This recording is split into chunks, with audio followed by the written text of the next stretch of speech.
Okay, here we have Nick's underwater breaststroke and doing a good job right away of coming up. But you can see right there, it came in a little bit too deep, which is fine. That's going to happen once in a while. But you can kind of see you're doing a great job of staying narrow and streamlined. But then as you come up, you pretty much have to pick your head up right away, like right here.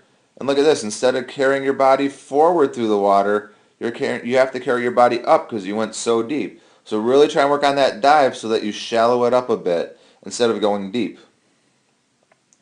Alright, and like I've talked about in your above water video, you can see right here, you're really pulling that body high up out of the water, okay?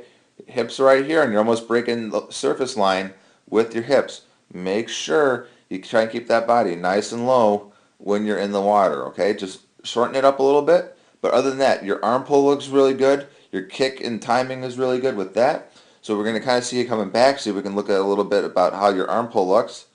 Okay? Alright, and the one thing we want to see is kind of dropping those elbows a little bit. So make sure your arms are more like this when you start your pull. So you want your arms coming out like this on your pull and not back here like that. Okay, and you can kind of see the difference. If you're imagining all this water back here that you're going to pull, what angle is going to catch more? One that's right here or one that's right there? Okay, so just kind of look at those things, think about those things when you're swimming. But again, since you're pulling your body so far up out of the water, also look at where your hips are the whole time. Your hips are kind of, for most of the time, they're constantly in this really low position. Okay, so make sure you put that head down so you can pick things up a little bit.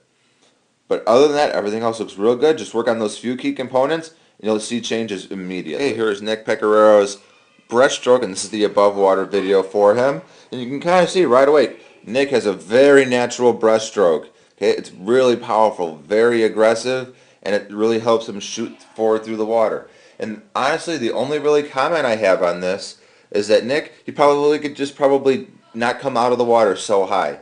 And you can kind of see on the video here, you're really bringing your body real high up out of the water, which isn't bad. A lot of breaststroke swimmers do that, but just for you, you can kind of see right here, if your hips are right here, this is how high you're coming up out of the water, right here. Okay, that's very, very high up.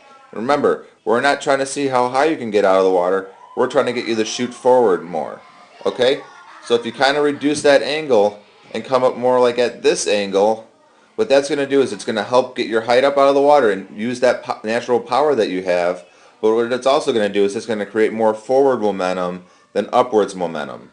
Okay, and that's something we always try and shoot for in breaststroke. It's not that up momentum, it's the forward momentum. Okay, and you do a little bit better here when you start getting a little bit tired, which is good. So just trying to work on that a little bit and staying a little bit more tired maybe when you practice it, so it forces you to stay low in the water versus shooting up. So Nick, just kind of work on that one thing that I just talked about. You're going to see some big changes down the road.